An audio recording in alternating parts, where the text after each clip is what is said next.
bisa datang di tempat ini. Waktu saya dihubungi sama Kapolri, WhatsApp, Ustadz, selama ini kalau ada rapim kadang Ustadz tidak diundang. Yang diundang artis untuk menghibur. Sekarang ini saya minta Ustadz yang datang di sini gaspol memang. Begitu, betul ini gaspol atau rem-rem? Betul gaspol atau rem-rem? Ah, inilah polisi Republik Indonesia, siap mendegaspol. Kalau rem-rem, itu polisi film India. Satu, tawadu. Anggota DPR, jangan sombong bos. 5 tahun Ji.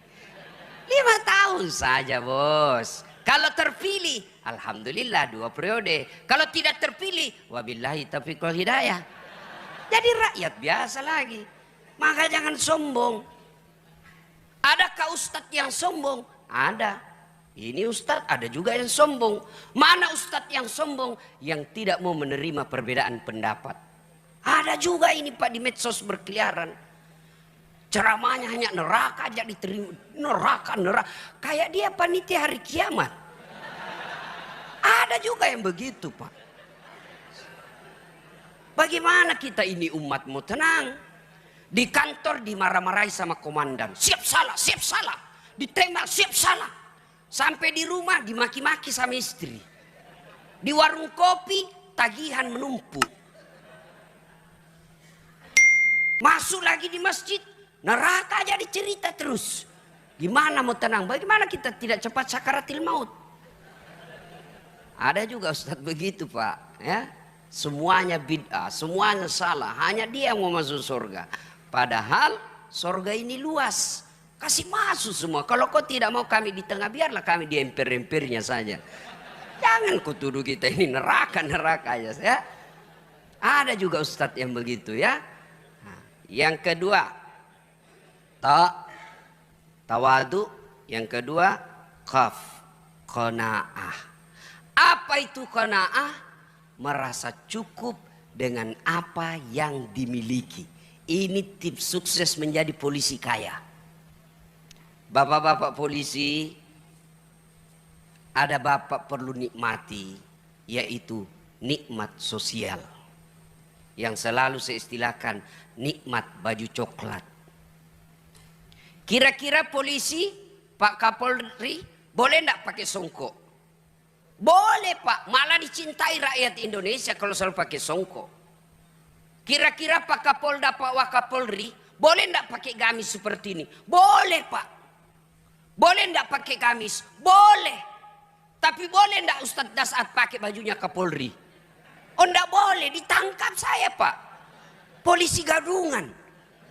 Inilah nikmatnya polisi. Coba, Bapak jadi Kapolres saja di kampung.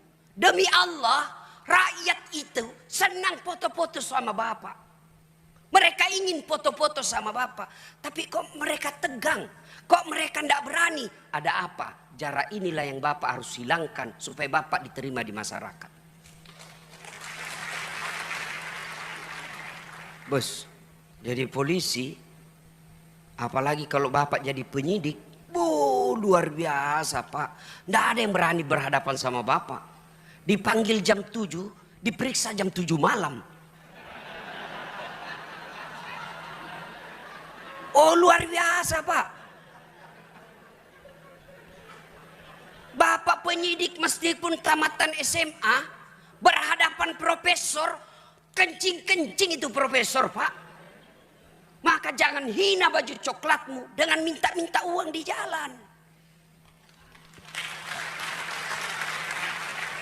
Luar biasa nikmat yang Allah berikan Pak. Bapak boleh katakan kepada pengusaha, gajimu memang lebih besar dari saya, mobilmu lebih mewah dari saya, rumahmu lebih mewah dari saya, tapi jangan kau hina institusi saya. Begitu kau hina dan kau melanggar hukum, saya penjara kamu. Bisa.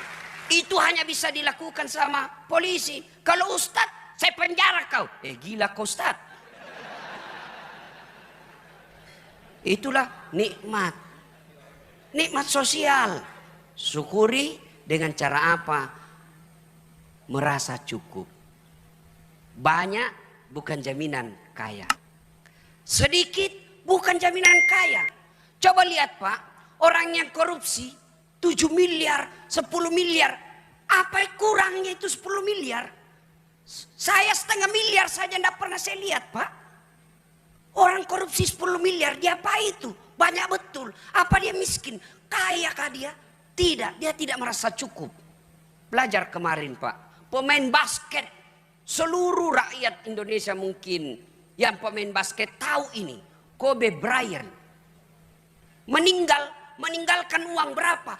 600 juta miliar, 600 juta dolar. Berapa rupiah itu? 8 triliun. Meninggal. Maka jangan menghalalkan segala cara untuk duit. Kenapa? Duit tidak dibawa mati.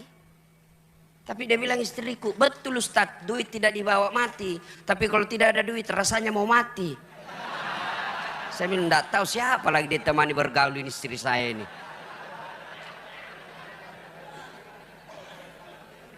Ada yang saya ingat, mohon maaf baru saya ingat. Pesannya Kapolri kepada saya. Yang setiap saat saya selalu sampaikan Pak. Kalau saya ketemu polisi, jadilah polisi sederhana. Jadilah polisi yang tidak nampakkan kemewahan-kemewahan. Saya ingat beliau ceramah di Sulbar. Baru kau Kapolres. Kalau mau pergi, kayak kau punya semua itu bandara. Pengawalmu datang 11 orang, istrimu pengawalnya 7 orang. Kau kuasai ruang VIP. Baru kau Kapolres begitu. Ini yang membuat pilkada bisa rusuh Pak. Orang jengkel lihat pengamanan. Yang marah Pak, Bapak bilang gaspol.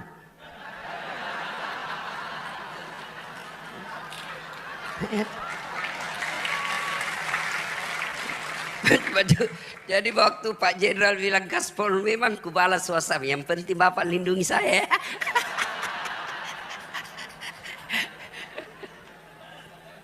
Ta, kaf, waw. Apa ini waw? Wara. Apa itu wara? Mampu menjaga dirinya dari hal-hal yang subhat. Bapak polisi jangan masuk dalam hal-hal yang samar-samar. Kalau dari segi ekonomi, subhat ini antara halal haram. Halal haram, halal haram. Nabi pesankan kalau hal subhat mau keselamat tinggalkan. Kalau ada sesuatu kebijakan yang samar-samar Pak, benar salah, konsep Nabi kalau begitu posisimu tinggalkan kau akan aman. Subhat. Begitu juga dengan duit Pak. Bedakan hadiah dengan sogo. Kalau sogo ada di depan mempengaruhi keputusan pasal. Itu sogo. Kalau hadiah selesai dan tidak ada pengaruhnya. Insya Allah itu amal. Tapi kalau sogo, bapak disogo. Oke lah dapat 100 juta. 100 juta dia makan anak. Dia makan istri. Akhirnya apa? Istri pembangkang. Bapak bintang 2, tapi istri bintang 3. Bapak AKBP, istri kombes.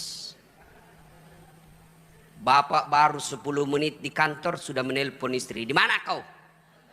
Di mana kau? Di kantor. Video call dulu. Itu hasil uang haram tuh.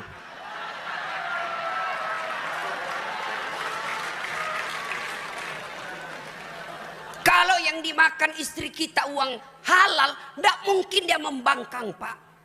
Yang lebih parah kalau bapak ditugaskan keluar jauh, susah pesawat, susah mobil, istri tidak mau ikut. Begitu bapak tugas malam-malam, istri video call dengan teman SMA-nya. Ayo sayang, hati-hati. Kalau darah daging yang bapak berikan kepada istri, maka seperti itu. Tapi kepada anak, akhirnya apa? Anak bapak tidak nurut. Salah satu doa yang selalu dimintakan kita umat Islam, fid dunya hasanah. Ya Allah berikan kami keselamatan dunia. Apa itu keselamatan dunia? Menurut ahli tafsir, keselamatan dunia punya anak yang taat. Bayangkan saya banyak lihat orang Pak dihormati di kantor. Siapa? Siapa? Dibukakan pintu mobilnya. Semua orang hormat. Di warung kopi semua orang hormat. Sampai di rumahnya dimaki-maki sama anaknya masih SMP. Bahkan dilempar gelas. Itu akibat kalau yang membentuk darah daging keturunan kita adalah uang haram. Maka Kapolda, Kapolres datang anggota bawa Kasat Lantas. Bapak kan bilang gaspol. Datang Kasat Lantas. Tapi komandan, apa itu? Ini ada 2 juta komandan. Apa itu 2 juta? Kau mau nyokok saya? Ada itu. Kalau 20 komandan, bolehlah.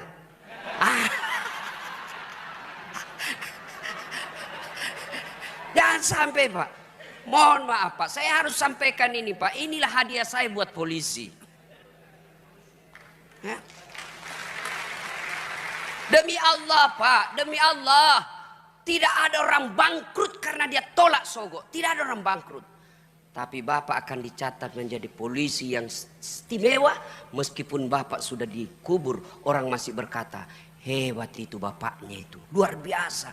Anak kita ikut menikmati nikmatnya sosial yang Bapak tanam ketika Bapak aktif. Tapi begitu Bapak pensiun, tidak ada lagi yang mau lihat kalau Bapak selama ini menghalalkan segala cara. Jangankan mati Pak, kita masih aktif saja. Lewat, memang anak buah hormat, siap, tapi begitu lewat mobil, tabrakan mobilmu. Itu masih hidup kita didoakan sial. Apalagi kalau kita sudah pensiun, tidak ada lagi yang mau lihat kita. Na'udzubillah min zalik. Yang keempat, yakin. Ta, kaf, waw, ya, yakin. Yakin bahwa apapun yang Bapak lakukan, Allah pasti lihat. Kalau Kapolri, bisa Pak. Bapak tipu, bisa Pak. Tapi Allah Maha tahu. Maka yakin ini berkaitan dengan niat. Luruskan niat. Ustadz, kau pergi ceramah mau cari amplop atau tidak? Tidak. Apa yang saya cari? Isinya. Luruskan niat. Luruskan niat. Ustadz, kau pergi ceramah cari popularitas atau apa? Tidak, cari followers. Bapak polisi, jadi polisi, luruskan niat. Satu kisah tentang niat. Ada guru memiliki 2 murid. Sudah dikasih ilmunya, turunlah kau nak, turunlah 2 murid ini. Satu jadi pedagang, satu jadi tukang kebun.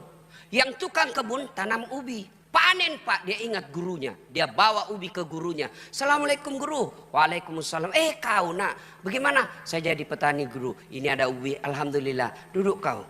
Cerita-cerita guru, mohon izin saya pamit dulu. Tunggu dulu nak. Masuklah gurunya ke istrinya.